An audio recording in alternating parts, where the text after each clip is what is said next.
Hey guys, it's Jorge again. It's been almost 3 months since my last video. So much has happened in the off season. The whole preseason is come and gone now. The 53-man roster has finally been finalized. Um, we've seen a lot of players come and go. We've seen a lot of transactions. We've seen a lot of injuries in the NFL and whatnot. With so much that's happened, I could go on for probably an hour and a half about everything. I do want to narrow that down to just the Dolphins today. And since my last video was the depth chart and my season predictions for the depth chart and how I thought the Dolphins were going to do, as well as my positional rankings on the Dolphins, I thought I'd go back over and see how I did, see how accurate I was, at least here coming into Seattle in game one. I wanted to see how close I was in my depth chart predictions and my strength of positions predictions. So I'll kind of go over the whole depth chart again and how it is now and how I thought it was going to be back then. And then at the very end, I'll talk about what the positions of strength and weaknesses are, I think. And then I'll kind of go into Miami's overall record again and what I think it's going to be and how it's changed a little bit since 3 months ago. So starting off with the quarterback, I had predicted that Logan Thomas would be our third quarterback. I was wrong. He was cut early on, and it was Tannehill, Matt Moore, and Brandon Doughty now, our 7th-round quarterback we took in the draft. Running backs, I predicted that it would be Jay Ajayi, Kenyon Drake, Damian Williams, Daniel Thomas, and Isaiah Peed. The only thing that's different is that we had signed Arian Foster. This is the biggest acquisition we've had in the entire offseason. We picked up Arian, and he finally got healthy, and he played in 2 preseason games, and he looked decent in that second preseason game. So he's actually going to be our starter. It's going to go Arian Foster, Jay Ajayi, Damian Williams is listed ahead of Kenyon Drake, and then we kept Isaiah Peed, and we cut Daniel Thomas. Bye-bye, Daniel Thomas. This is the 3rd time you've been on the team and left. You can't say I feel bad. You've had plenty of opportunity to make the roster. So, wide receivers, I did predict almost the exact way it was going to be. The only difference is that the Titans cut Justin Hunter this past week to cut down to the 53-man roster, and we picked him up off of waivers, and then we cut Griff Whalen. So, we have Justin Hunter on the back of the depth chart now, and it looks something like this. We have Devontae Parker as our outside receiver. Jarvis Landry and Kenny Stills are actually going to be the 2 starters in our 2-man sets. Leonte Carrere will back up Devontae Parker. Jakeem Grant will back up Jarvis Landry in the slot. And Justin Hunter will back up Kenny Stills or Devontae Parker on the outside. So those are our 6 receivers that we're going to be keeping on the roster to start the season. Left tackle, I had predicted that Sam Young would be on the roster, and he ultimately was cut. On our depth chart, we technically don't have a backup left tackle, and I'll go into that in just a second. Left guard, I did predict this correctly. I said Laramie Tunsil and Dallas Thomas would be the left guards in order. I thought Laramie Tunsil would be the starter, and he is. He earned that right in the preseason games. He looked a lot better than Dallas Thomas. Center, I did have Mike Pouncey, Jamil Douglas, and Steve McClendon. McClendon and Jamil Douglas were cut. We ended up signing Jamil Douglas to the practice squad. We signed Anthony Steen as an undrafted free agent, and he actually looked decent in preseason. Mike Pouncey got hurt and might even have to sit out week 1 or week 2 even. And Anthony Steen looks like he's going to be our starter to start the year. But it will go Pouncey, then Anthony Steen. Right guard is Jermaine Bushrod, and then Billy Turner, and I had that right. I said Craig Urbick would be another backup right guard. He's actually on the roster as a backup center as well. Right tackle, Jawan James beat out Ulrich John, and Ulrich John went to the practice squad there. So, yeah. So the reason we don't have any backups as our right tackle or our left tackle is because we have Billy Turner can play tackle, Dallas Thomas can play tackle, German Bershad, Laramie Tunsil, all these guys can play tackle. We have 4 or 5 tackles on the roster right now. Mike Pouncey is really the only one that was consistently an inside offensive lineman. Everybody else has played tackle for a lot of their career. So we didn't feel the need to carry extra tackles when we have so many other tackles that could transfer over to those positions. The tight end position, we ended up cutting and then practice squatting Thomas Duarte, and we kept Marquise Gray instead. So it looks like Jordan Cameron, Deion Sims, Marcus Gray with Thomas Duarte on the practice squad. He didn't look very good. I overestimated his talent. Hopefully he pans out later on in his career. Now to the defensive end. We have one of the defensive end spots is Mario Williams, Jason Jones, and I said Cleon Lane would make the team, but we cut him.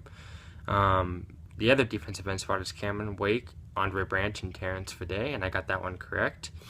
One defensive tackle spot, I said it would be Jordan Phillips, then Earl Mitchell, and I said Jordan Williams would be on the third string. It actually is Earl Mitchell and then Jordan Phillips, and we practice squatted Jordan Williams. The other defensive tackle spot is obviously Sue, and I kind of messed this one all up. I said Chris Jones and DeAndre Coleman would make the team. Both of them were practice squatted, I think, or at least one of them was practice squatted. We kept Julius Wormsley as the backup there. Weak side linebacker, Johnny Jenkins and Neville Hewitt. I had that correct.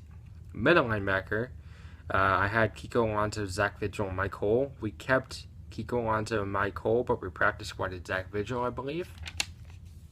Strong side linebacker, I had Koa Misi and Chris McCain. And maybe Deion Jordan. Deion Jordan got put on the PUP.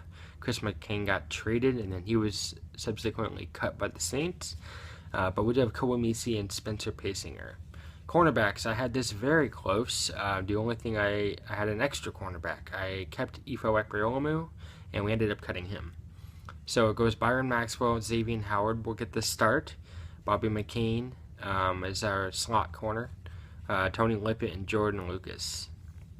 I had the backup free safety and strong safety mixed up last time. I said it was going to be Walt Aikens as a free safety, Michael Thomas as a strong safety. Those are backwards. Free safeties are going to be Issa Abdul-Qudus and Michael Thomas. Strong safeties are Rashad Jones and Walt Aikens. Michael Thomas is also going to be playing a lot of nickel corner for us. Kickers and punter was the same, Andrew Franks, Matt Darr.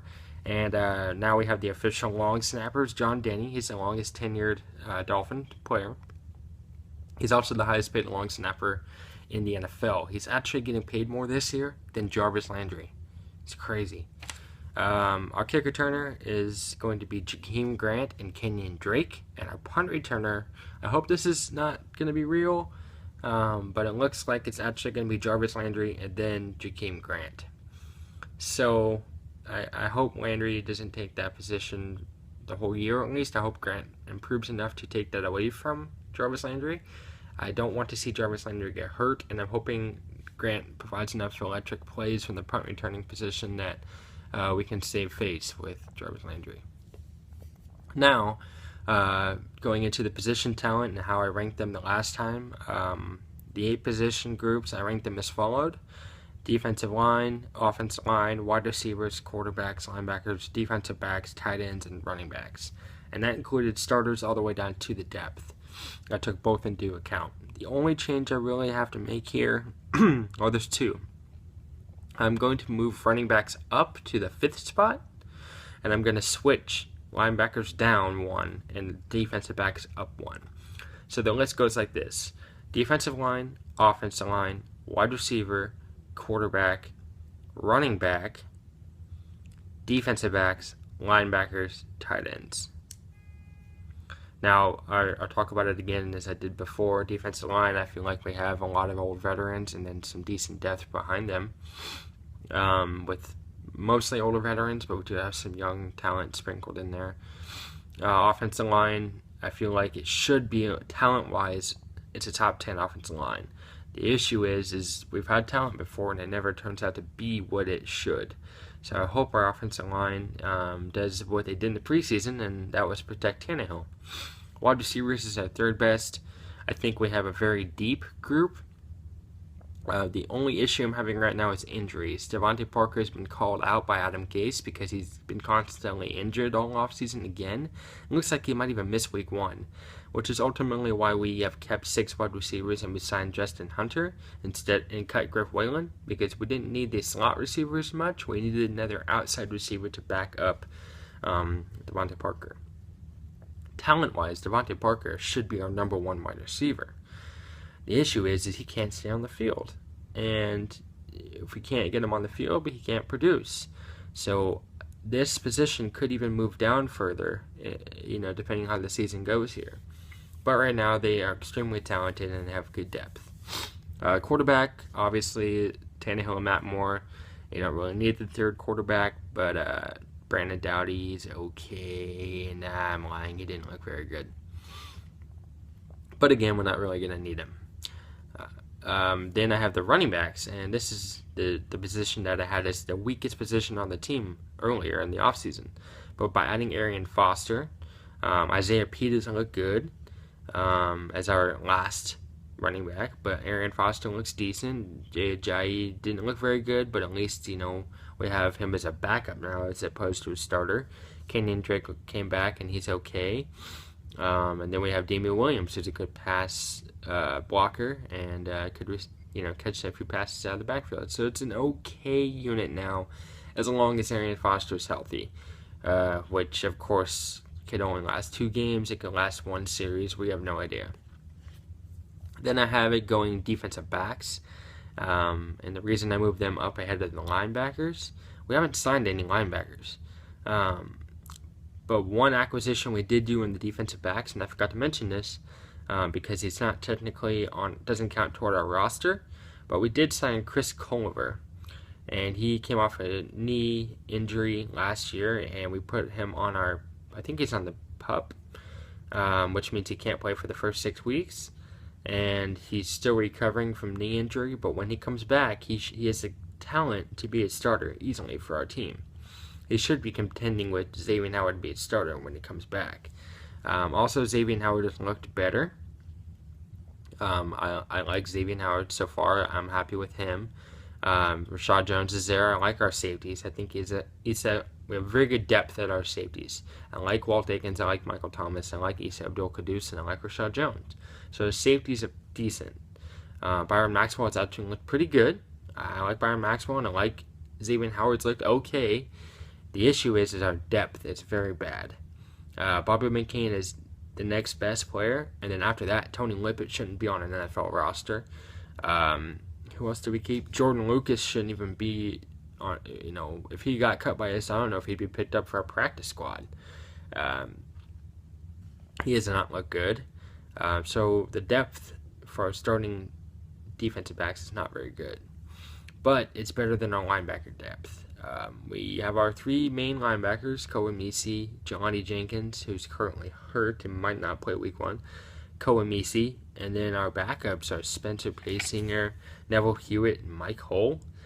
Eesh, these are 3 not good players at all. If our starters stayed healthy all year, that could be an okay group, middle of the pack group, but all 3 of these guys are injury prone, and our backups are not very good. So linebackers is not looking really good right now. The only position I have worse than the linebackers is tight ends, and the reason I have tight ends right here is Deion Sims can't catch the ball very well.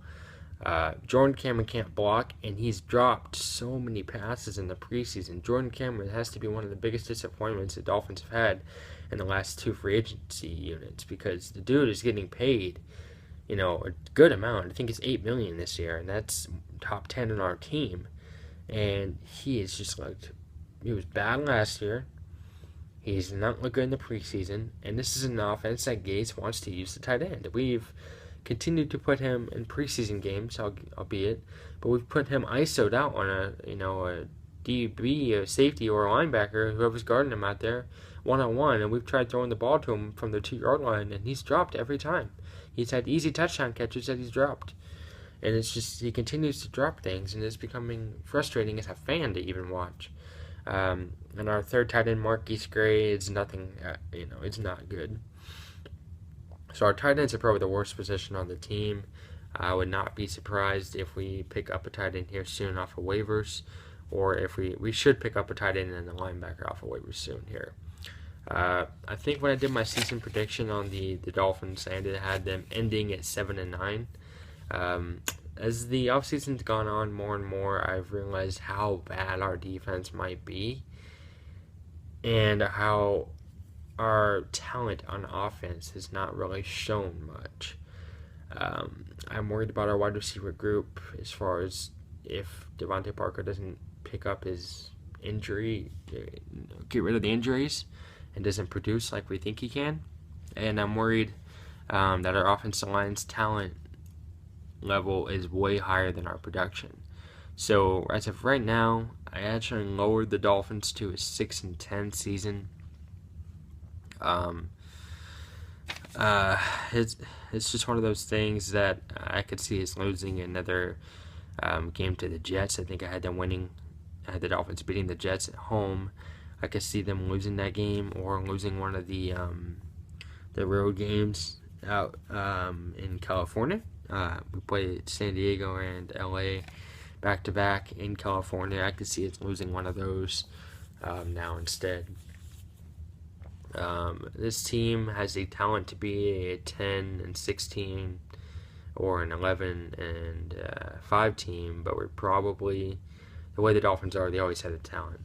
They rarely produce with their talent level. So as of right now, I actually lower the Dolphins down to 6-10, and maybe that's just my normal pessimistic view of, that comes with being a Dolphins fan coming out of me. But we'll see what happens here in week 1. I definitely predicted getting smoked by Seattle here in week 1. And maybe I'll continue making videos the rest of the season. So thank you.